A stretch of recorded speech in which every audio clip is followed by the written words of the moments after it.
As I think probably a lot of you know, Tim has been a strong presence in our department, but over in anthropology and also in physics for many years, but especially in the area of quaternary sciences. He did his undergraduate and graduate degrees in chemistry, actually, and postdoctoral training amongst other places, Cambridge and the Max Planck.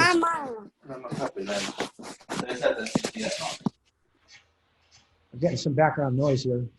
Did postdoctoral training in Cambridge and Max Planck in mass spectrometry and in isotope geochemistry. Let's see, he joined the NSF Arizona Accelerator Mass Spectrometry Laboratory in the 1980s and was its director from 2000 through 2014.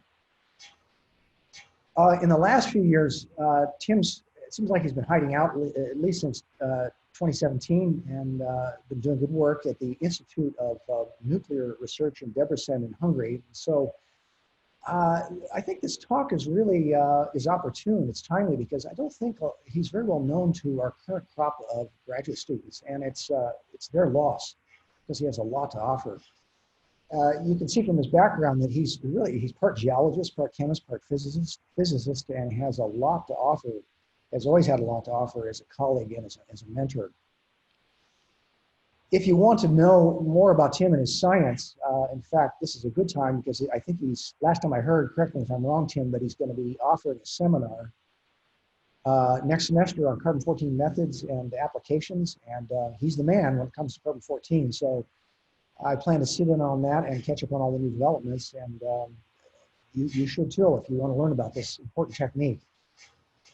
And speaking of new developments, today's Tim's talk is on a topic that's getting a lot of attention in the carbon-14 world, and it's entitled Annual Carbon-14 Variability in Tree Rings, Implications for the Calibration Curve and Rapid Solar Events. So I'll turn it over to you, Tim. Thanks, Jay, very much for the nice introduction. And yes, I'm planning to offer a seminar next semester on this on the topic of carbon-14 more generally and other cosmogenic isotopes. So I'd like to, first of all, introduce radiocarbon dating because I know some people may be not familiar with it. And of course, there are some people very familiar with it. They can take a nap for a few minutes. But the idea of radiocarbon dating started in the late 1940s that C14 was produced in the atmosphere by cosmic radiation, cosmic rays interacting with the nitrogen in the atmosphere to produce C14. And if my slide works, there we go. So the basic idea is that there are nuclear reactions that occur between secondary neutrons produced from the primary cosmic ray flux, which interact with nitrogen, which has a very high cross-section, if you know what that means. That's a probability of a reaction, and makes carbon-14. And carbon-14 has a half-life of about 5,700 years, which makes it very useful for dating events in the last 50,000 years, which is a period of great interest for archaeology, anthropology, quaternary geology, and many other subjects. And in fact, C14 is also used as a tracer in the ocean. There's a lot of studies in the ocean as well. So there's about, I could give 5 or 6 talks on this subject and still have a lot left to say. Also, as Jay knows, this nuclei can be produced directly in the surfaces of rocks at much lower levels. And that's a whole other field of cosmogenic nuclei dating, which you can learn more about maybe next semester. So this is the slide that we always like to show. Every radiocarbon lab has a picture like this. The Swiss lab has a cow instead of a mammoth, and so on. And the idea is that C14 is produced by the secondary nuclear products from the cosmic rays. I don't want to go into that, but the thermal neutrons are the ones that are important to produce C14. And the C14 reaches some sort of equilibrium level in the atmosphere. And then if you remove, and then it also, the C carbon is rapidly transferred from the atmosphere to the biosphere and also to the ocean. And there's also, in the case of the biosphere, the equilibrium level is the same as the atmosphere. In the ocean, it's a bit more complicated. And if you remain in equilibrium with this system, which everybody in the seminar is, I hope, then you have the same level of C14 plus or minus. There's some minor isotopic effects. And if you're removed from this system, that is, you die, then the C14 will decay with the characteristic half-life, which is 1/2 is 5,700 years, and 2 half-lives is 1/4, and so on, which I hope everybody knows. And so we follow the classic radioactive decay equation, which is given in this slide. And C14 dating has several kind of strange complications, which is, oops. I have 2 video monitors, so it's a bit complicated. And it's defined in this way, which I don't want to go over, but you can read this paper by Stiver and Pollock in 1977, which is the official definition of a radiocarbon date, which is that we normalize everything to 1950, because after 1950, we contaminated the atmosphere with carbon-14, which I'll show you in a minute. And we use the wrong half-life, which we correct later in the calibration, which I'm going to talk about a bit later. And as you can see there, there's some other minor rules. And going back to the beginning, the first curve, which is called the curve of nodes, was produced by Bill Libby and his group in 1949. There's a paper in Science in 1949, another one in 1950. And you'll see these are the original dates. So it says percentage of modern carbon and historical age. So he produced a bunch of samples that he knew the age of. You'll see several there that say tree ring. Those samples were obtained from the University of Arizona tree ring lab, and several of them are actually on display on the wall in the tree ring lab if you go and look for them. And they don't say that Bill Libby dated them, but if you do a little bit of background work, you can figure that out. So you can already see that there's a problem here and that these points don't all fit on an exponential decay curve. And that's the complication that we're going to talk about. First of all, we need to calibrate ages. And secondly, this deviation is giving us additional information, which is interesting and which is what I want to talk about. I should also say that the picture on the right is of Anderson and Arnold, who were the two, one was a postdoc and one was a graduate student of Libby. They had to work in the heating tunnel underneath the economics building in the University of Chicago. You can see the equipment there, which is involved high voltage batteries and stuff like that. And what I like to say is that they did all the work and Bill Libby got the Nobel Prize. But anyway, that's not an official story. But you can imagine that that's what happened. So since that time, people originally counted the decaying atoms. They used various techniques of counting solids, gases, and liquids to look at the C14 as it decays. And the decay rate of C14 in a modern sample is about 13 decays per minute per gram of carbon. So you need grams of carbon to do that. And in the 1970s, a new method was developed which used mass spectrometry. And then you could go to milligrams of carbon, and now we can go to micrograms of carbon in some cases. So this is a picture of the second accelerator at the University of Arizona. The first one is still in the basement where Jay is right now. And this machine does carbon-14, beryllium-10, and some other nuclides, which is, again, a whole other talk. As you can see, there's quite a large machine. That's kind of the technology of the 1990s. And the next slide shows you the machine in Debrecen with my colleague, Michi Molnar.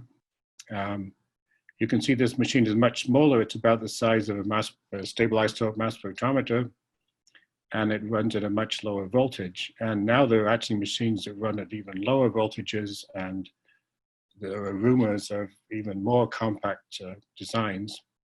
So this technology is still evolving, but this machine here is sort of the state of the art at the moment.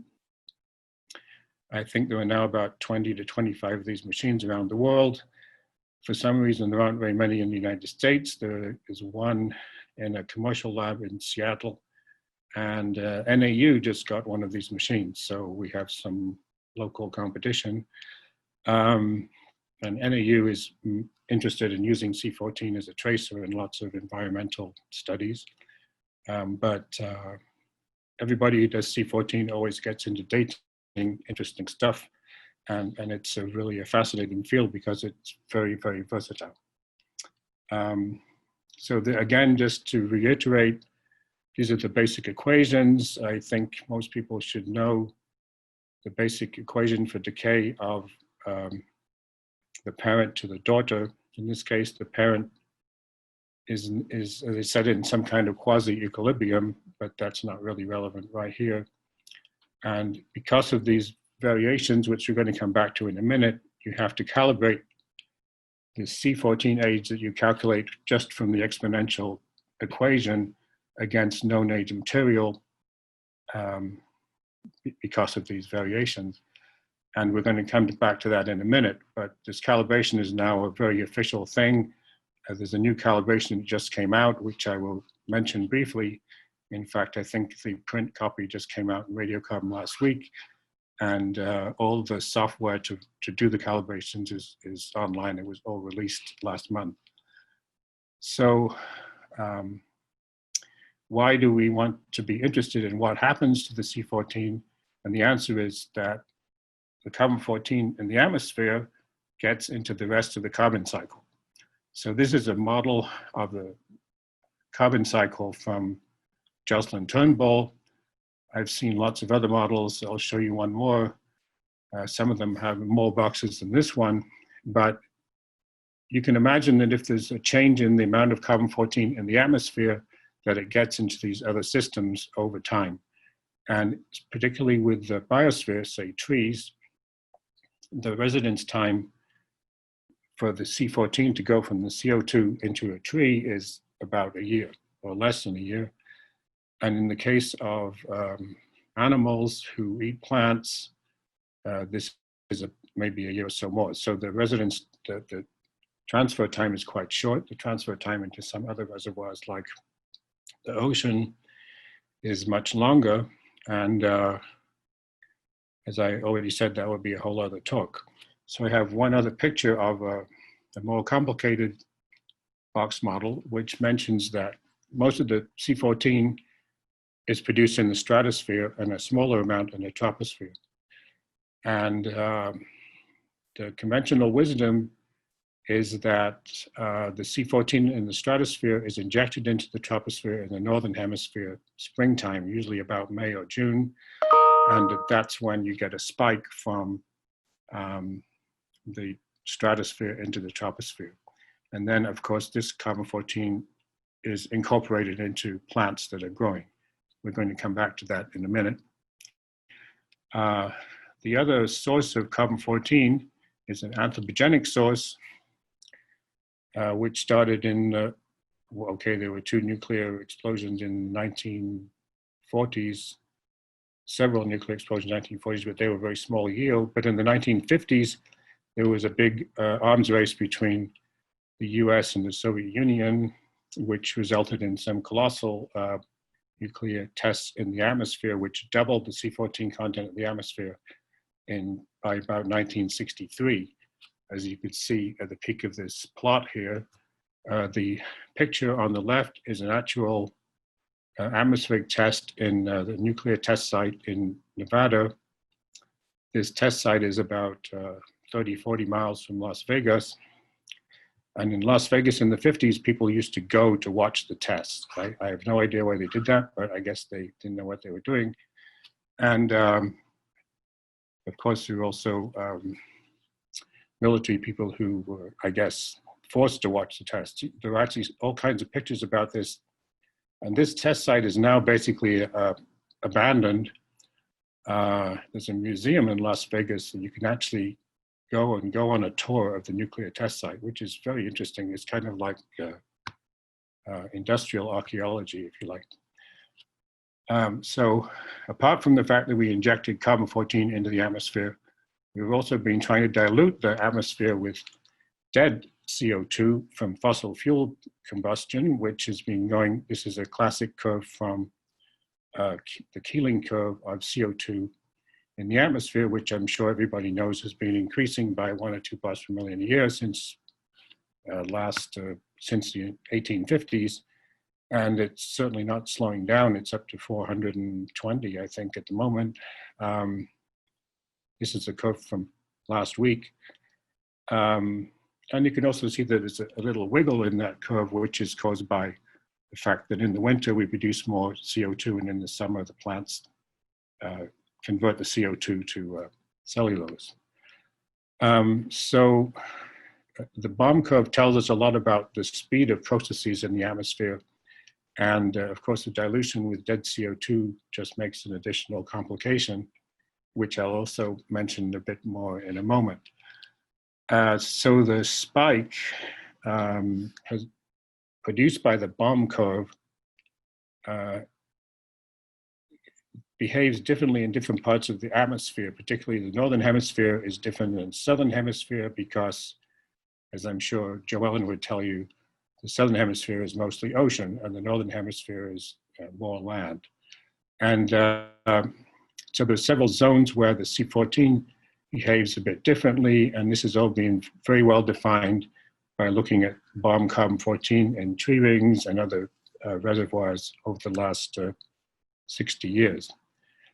Of course, as you know, we're still dumping dead carbon into the atmosphere, so over time, the bomb curve is going to go away. Actually, it already has gone away, and this is a curve defined by Heather Graven in 2015, which shows that in the year 2020, that is this year, that the atmospheric C14 is equal to the oceanic surface C14, and actually in some cases, the ocean is already a source of carbon-14. So the dynamics is changing quite rapidly, and depending on how much CO2 we keep adding to the atmosphere, this will become very complicated in future.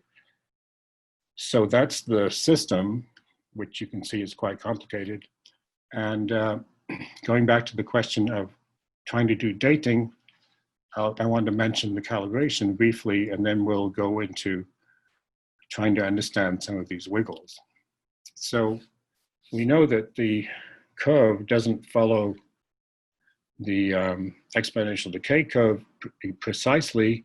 There are wiggles which are caused by the fact that the reduction rate of carbon-14 in the atmosphere or some other effect changes the C14 to 12 ratio in the atmosphere.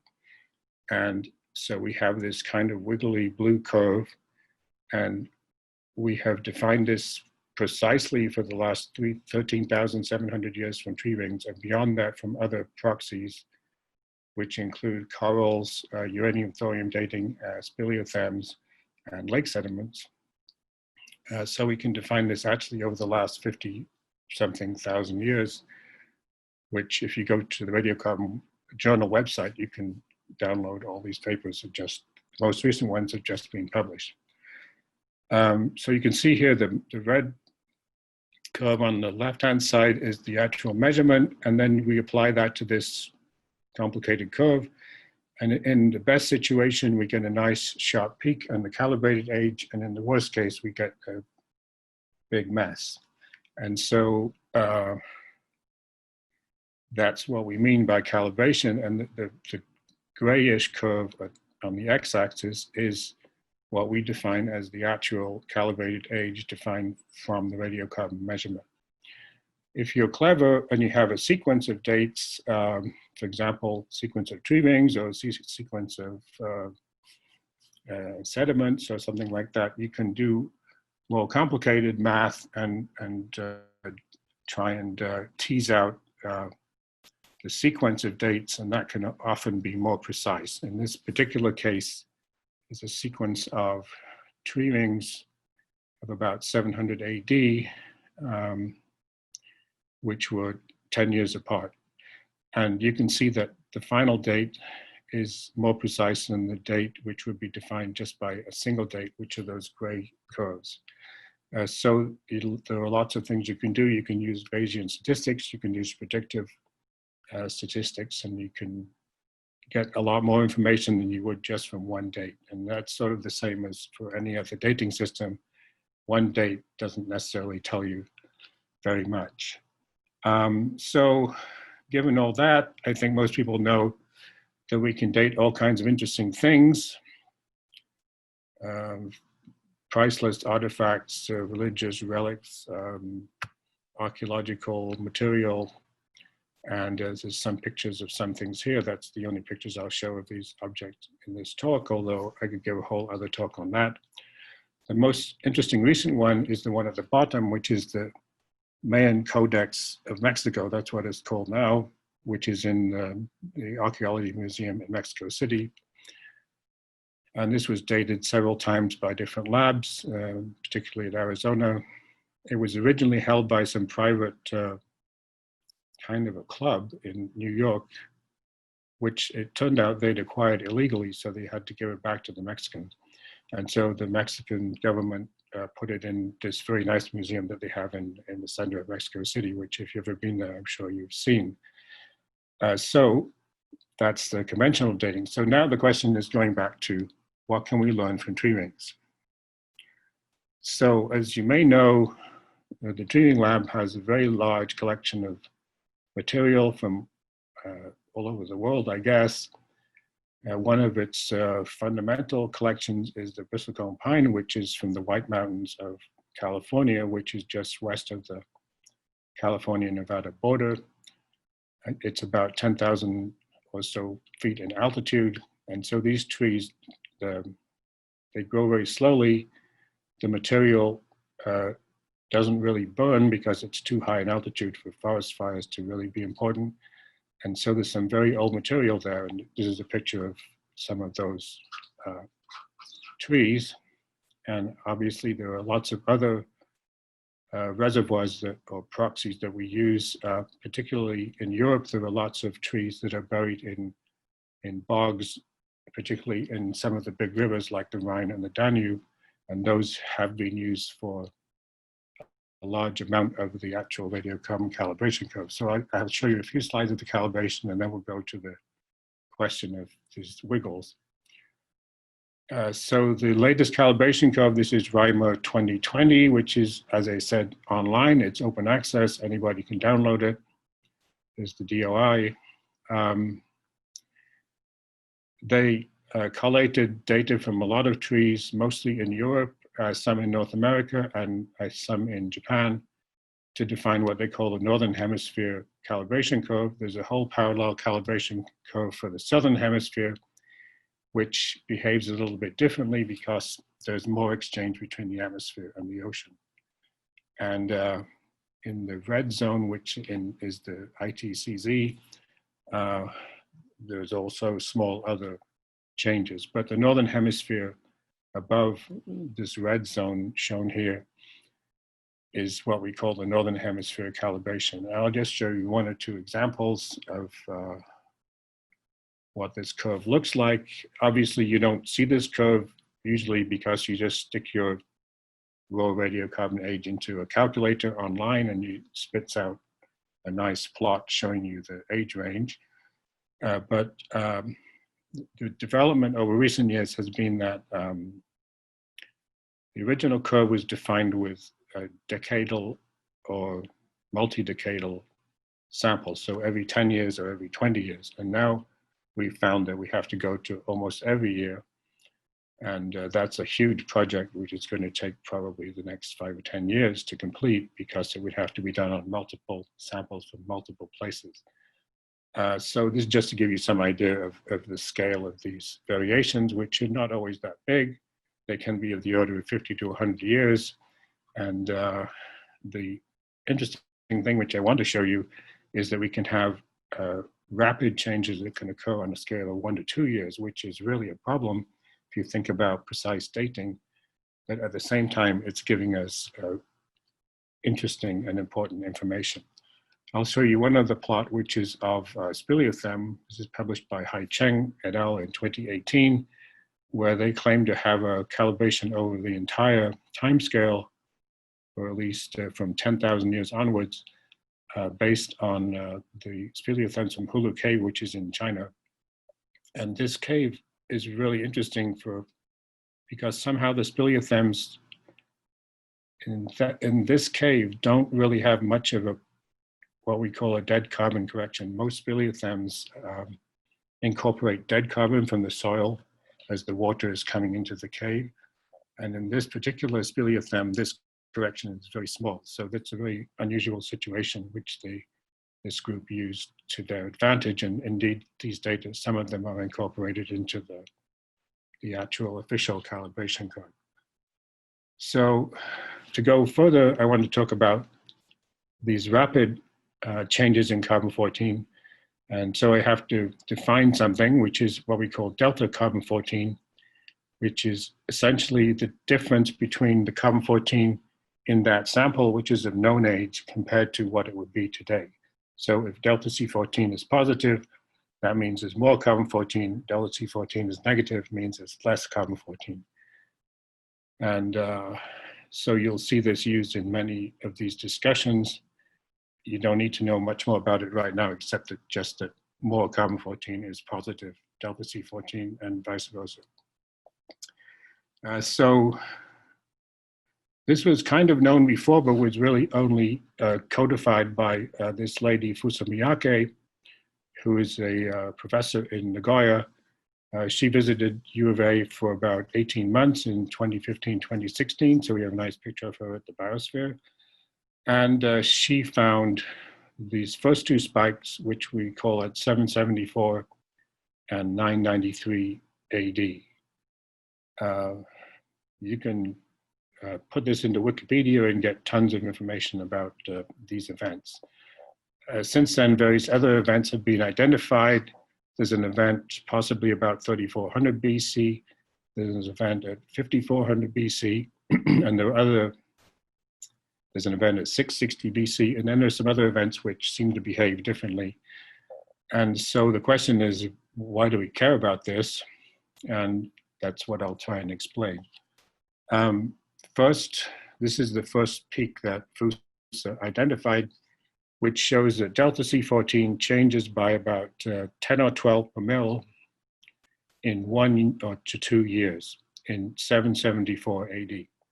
This means that if you measure 774 AD sample, it's apparently 100 years older than a 775 AD sample. So you can imagine that this could be a dating problem. And on the right-hand side, you can also see her comparison to an older calibration curve that shows that you wouldn't really see this in the calibration curve, which is based on 10-year increments. So there are many, many papers written on these spikes, that's what we call them. And there are all kinds of explanations. Almost all of them involve the sun. So we mostly think these are caused by massive solar proton events, solar flares, or coronal mass ejection events. I'll show you a picture of a couple of them. There are some other people who talk about supernova, and there are other people who talk about gamma ray bursts, which are massive bursts of gamma rays from the center of the galaxy. So these are different events. The solar events are particles, that is protons mostly, and the other ones presumably are photons.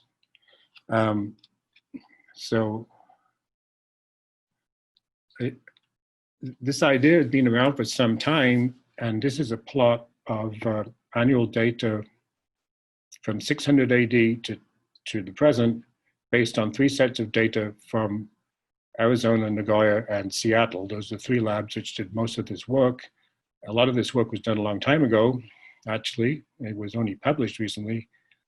And you can see that there are, as well as these very rapid fluctuations on the scale of 1 year, there are fluctuations on the scale of decades, which in this plot, which is from Chris Eastow's paper, which summarized a lot of work done earlier by Paul Damon and other colleagues in Tucson. These longer term fluctuations on the order of decades to 100 years are solar minima, which are periods of time when the sun is less active. And so this is kind of contradictory to the other thing that I just talked about, because the spikes are caused by higher solar activity.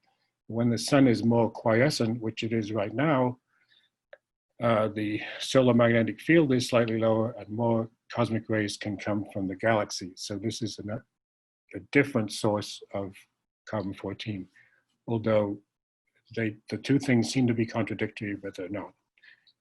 So we're actually way down in a solar minimum right now. We're just starting up from, I think it just started like a couple of months ago. And the solar minimum have been declining in recent years, so we may be headed for a new solar minimum, which would be a whole other interesting catastrophe, but that's not part of my talk.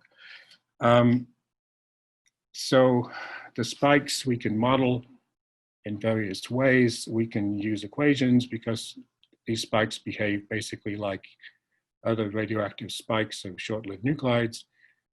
And so we can write an equation like the one shown here, or in most cases, people do box modeling where they construct, in the case of Miyake, only a 4-box model, but I think there's a model that has, I've seen one model that has 22 boxes, which seems kind of overkill, since if the production of the spike is very rapid and the decay of the spike is slower, you'll get a peak that looks like this. And if you can think about it in a different way, this is exactly the same way that coronavirus spikes behave. So you can use this similar equation to define coronavirus spikes, just to put this in a current context. So there is a summary by Bunken et al. Is another teaming group. It involved about 50 labs from all over the world. They measured something like 50 different trees in different parts of the world. And they showed that this spike, 774 AD and 993 AD, was the same across the whole globe. It's slightly lower in the Southern Hemisphere, but it's identical and at the same time all over the world. So this means this has to be a very large event. It has to be well mixed with the atmosphere. And it's very hard to explain it any other way. And it's kind of shocking that such an event can happen that fast. This is another summary of the data that well, it's a summary of data similar to the data I showed from FUSA.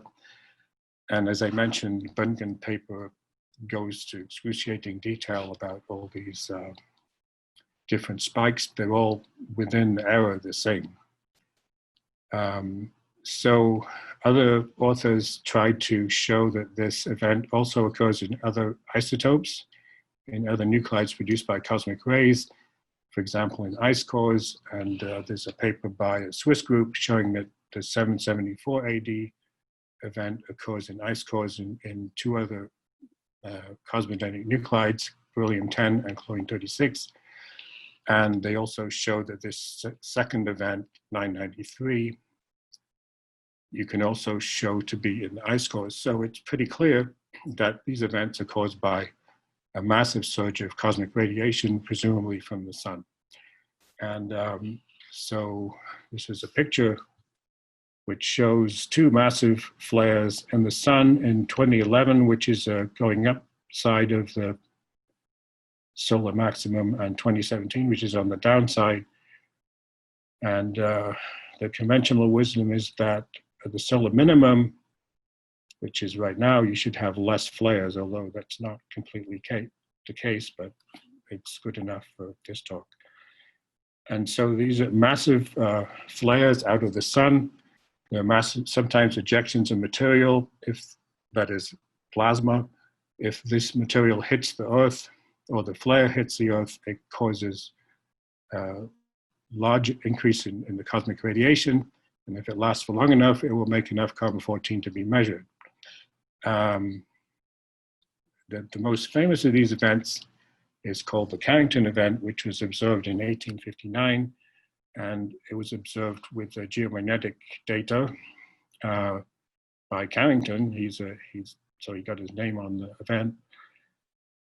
And in between August 27th and September the 7th, 1859, the geomagnetic field of the Earth went crazy. In fact, it says here that in some cases, the dipole field changed by almost 2,000 nanotesla, which is like about 5% of the entire geomagnetic flux, geomagnetic field. And there were also other kinds of strange events. There was stated that telegraphs broke down. Aurora was observed as far south as Hawaii and Havana.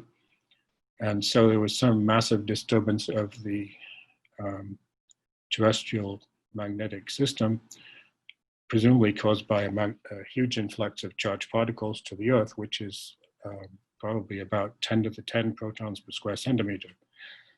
And the other kind of shocking thing about this is that these events happened in timescales of like 10 to 15 minutes. The onset would be very fast. Obviously, you have to have the events last for long enough to produce carbon-14. And so in fact, for the Carrington event, you cannot see any C14 spike, even though it's calculated to be at least 10 to the 10 protons per square centimeter, which should produce carbon-14 similar to the spike of FUSA. So we don't know why that is. That's a whole other question. I've talked to some people who say, well, it could be that it's a different kind of disturbance of the geomagnetic system. Maybe the solar wind changed and not the cosmic ray flux. But anyway, that's a whole other subject. So besides the FUSA-like events, we see, oh dear, something weird happened there.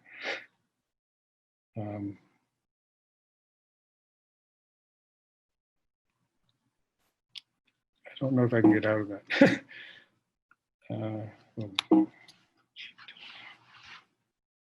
I have a small technical problem. So, We can still see your screen, Tim.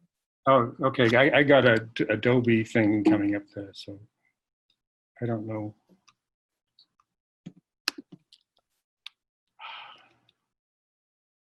Okay. There we go. We're back. Sorry, I have something popped up on my screen that messed me up. So this is another event about 5480, which we think is a kind of onset of a solar minimum. And also we also have observed a spike about 5410, which is in review somewhere, which is another kind of solar spike. And I'll show you the one from 660 BC, which is originally measured by the Irvine group, although Dr. Park actually obtained the samples from various places, including Tucson. And I'll show you a couple of other examples. There's a more controversial one, which is published by Wang et al. In Nature in 2017, where they had a floating piece of wood. They had an archaeological sample of wood, and they found what they said was a spike of C14. These people were not C14 people, they were astronomers. And I've talked to them several times. And so we tried to find this spike in other records, particularly bristlecone pine and also European oak, and we couldn't find it. And this group, so we challenged this paper, we wrote a criticism of it. They went back and remeasured their sample. They wouldn't send the sample to us for some various reasons. And they reproduced the spike in another lab. And so obviously the spike is real, but it's not at the time that they say it is, because they only have a small floating piece of wood and they couldn't tie it to a defined tree ring chronology. So we have since then, this is the model, doesn't really help that. So since that time, we studied bristlecone pine and a European oak tree. So there's a picture of those two samples, and we tried to reproduce this peak in both bristlecone pine and also in the European oak, and we don't see it at 3370, which is where the red dots, the red triangles are the data of Wang, and the other blue circles and the squares are our data. So you don't see it there. Since then, we've tried to calculate where it ought to be based on wiggle matching, and we believe it to be about 34 3480 BC. We have actually measured samples across that area, and we find some kind of peaks which we believe may be the same peak, but we haven't been able to confirm that so far. So that's work still in progress, but it suggests that there are other events, and obviously now everybody who has access to long tree-ring sequences and C14 measurements is looking for these kind of events. And some people would devise some kind of method for trying to figure out where they are, but it's at the moment not very trivial. One way is to use the calibration curve and basically differentiate it and look for places where there are rapid changes in the calibration curve. So what else can you do with these spikes? The other thing is that you can use these spikes to actually do dating, because if you have a piece of wood that goes across one of these spikes, you can date your building or whatever to the year. And that was done by the Swiss group in 2014, and they dated a log from this chapel in Switzerland precisely to the year, because they had the spike in the dendrochronological sequence, so they could just count the number of rings to the spike. It was also used to date a volcanic eruption on the border of China and North Korea, which is called Changbaishan or Bao Toshan, and they dated that to be 946 AD. That was a different group. So I think I have time for one more quick topic, which is the question of what about supernova? So we know that supernova occur. We know that supernova which are close enough to the Earth would wipe out all the life on the planet, which would be maybe 200 parsecs or something. And we know that in 1054 AD, there was a very large supernova which was observed and recorded in all kinds of records in China and Korea, at least, maybe elsewhere. And this supernova is described as being as bright as the sun, and it was in the sky for 3 or 4 months. So you can imagine that that's a lot of radiation. Of course, this object is located about 5,700 light years from the Earth, so there's some 1 over r squared involved. But still, the radiation from a supernova is absolutely massive. It's something like 10 to the 50 ergs per second or something like that. It's a colossal amount of energy. So in the past, actually, previous colleagues at the University of Arizona, including Paul Damon, tried to look for these events, and they were kind of in error. So we tried this again. We also tried it in collaboration with an Italian group and a Finnish group. So we looked at 3 different sequences around 1054 in Arctic pine, that was from Finland, in sequoia, and in European oak. And we do believe that we see a peak in 1055 AD, which would mean that the carbon-14 would have to be produced by photons interacting with the atmosphere. Because if you think about it, or if you know any physics, you know that the photons travel at the speed of light, and any other particles travel slower than the speed of light. And we can calculate that like 20 GeV protons with nothing in the way would take about 10 or 12 years to get to the Earth after the photons.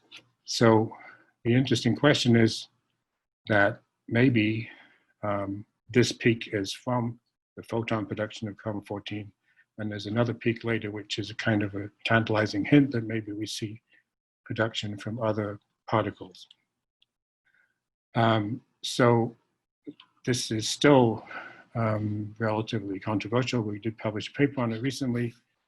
The consequences would be that if we had supernova closer than the Crab Nebula, which is about 5,700 light years or 1,750 parsecs, the radiation would produce a measurable carbon-14 and other nuclides on the Earth. And that could be a problem. So I wrote here, the sun produces 10 to the 33 ergs per second, and solar a supernova of this magnitude is something like 10 to the 50 ergs per second. So you can calculate that over the entire history of the solar system, the sun didn't produce that much radiation. Of course, if the sun collapsed, that would be different. But anyway, so in summary, we'd like to know more about these different production mechanisms and why they occur and how they occur, whether they all come from supernova or solar flares or other kinds of solar events like coronal mass ejection, and also how they might affect the magnetic field, which also could be measured. And finally, these rapid changes on the scale of 1 year obviously affect how well we can calibrate the radiocarbon curve. And this would mean that in some places you could not calibrate as precisely as you would if you didn't have these rather rapid scale events. So that means that the new calibration curve, which just came out, as I mentioned, already incorporates some annual data in the last couple of thousand years, and it's planned over the next decade to get annual data over the entire Holocene at least, and maybe beyond. And so I have some acknowledgements to some of my colleagues, and thanks for the invitation, and I hope you enjoyed the talk. Thank you.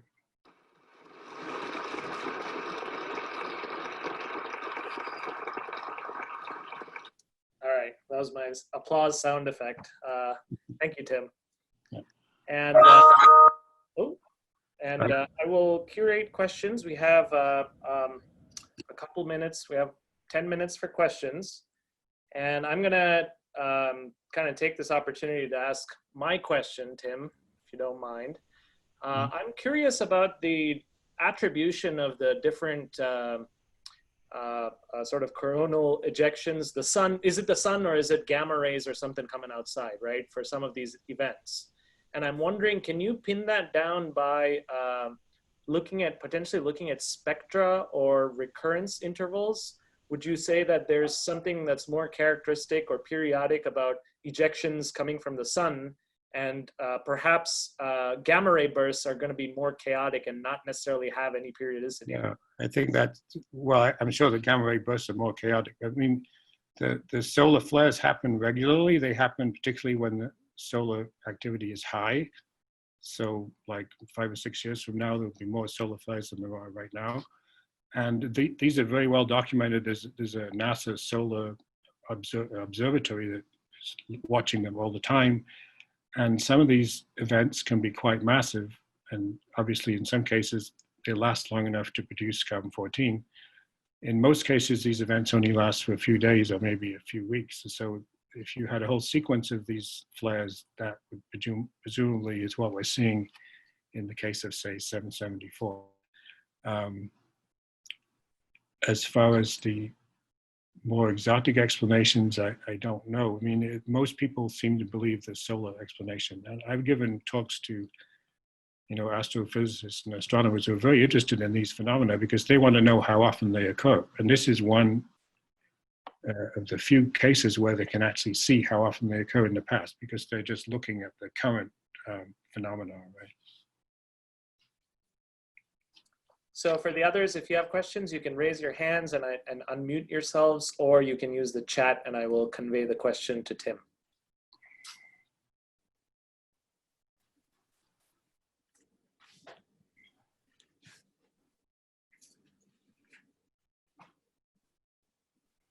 Okay, David Frank has a question. David, you want to go ahead? Sure. Hi, Tim. And I have a triggering background in honor of this talk as well. Thanks for the talk. I wanted to put my geoscience hat on and ask a geoscience directed question about the, if you'd be willing to comment on how changes in the Earth's magnetic field influence the 14C record on longer to shorter time scales.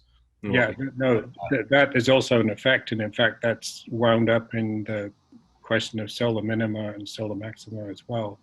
So if the geomagnetic field declines, then there's more radiation coming into the surface of the Earth and it produces more carbon-14 and other isotopes. So there is some kind, if you look at the calibration curve, there's some sort of long-term 1,000-year or so oscillation that you see in that curve, which is attributed to geomagnetic changes.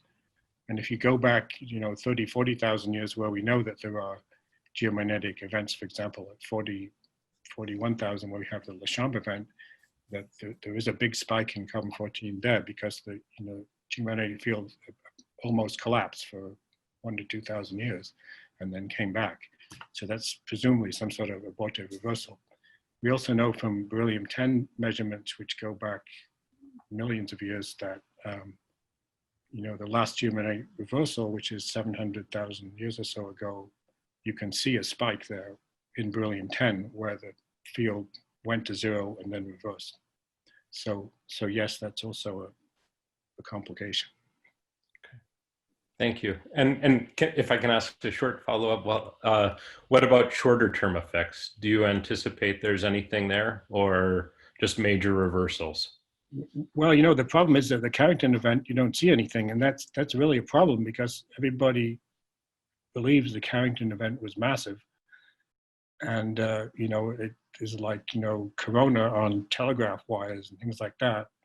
So that must have been a very large event, but it presumably didn't last long enough to produce enough C14 to measure. That's my interpretation of it. And as we like to say when we try to get money from funding agencies, if this happened tomorrow, the Zoom meeting wouldn't work. So, that's a kind of, putting it in modern context, we're very dependent on the stable electronic environment that we have at the moment. And, there was a news item in the BBC a few days ago that showed that some guy with an old TV set shut down the internet in a whole village in Wales because it was radiating stuff everywhere. So a large cosmic event of any kind, solar or otherwise, would have big effects on the way we operate with satellites, GPS, and also the internet in general. So that's a argument to the funding agencies who don't like to fund this stuff as to why they should be interested in it. So Tim, you're saying that 2020 can get worse, basically. It's already pretty bad. Yes, it could. I think there's no asteroids coming to hit the Earth, so one just went by, I think, but yeah, well, hopefully not. But, okay, any other questions? Please raise your hand. And of course, the students who are registered for the upcoming discussion class after this stay on, and I'll make an announcement on a short break after that. But for now, we still have about 6 minutes left for questions.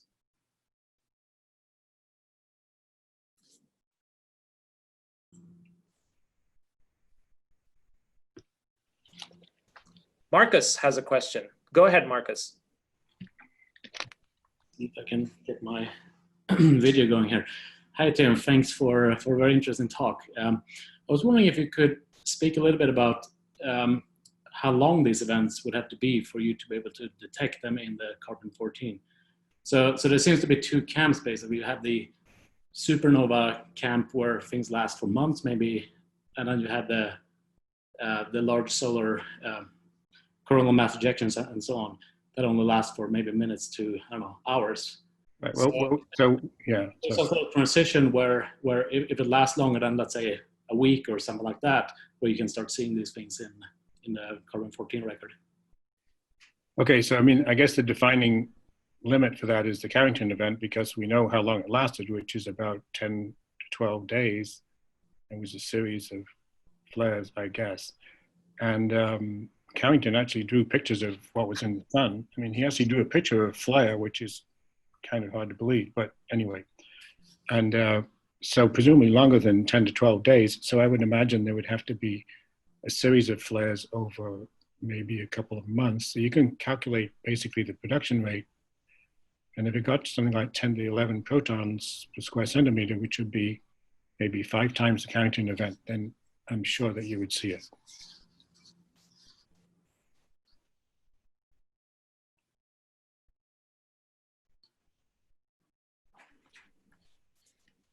So I have a follow-up question, if I'm allowed, one more. Yeah, go for it, Marcus.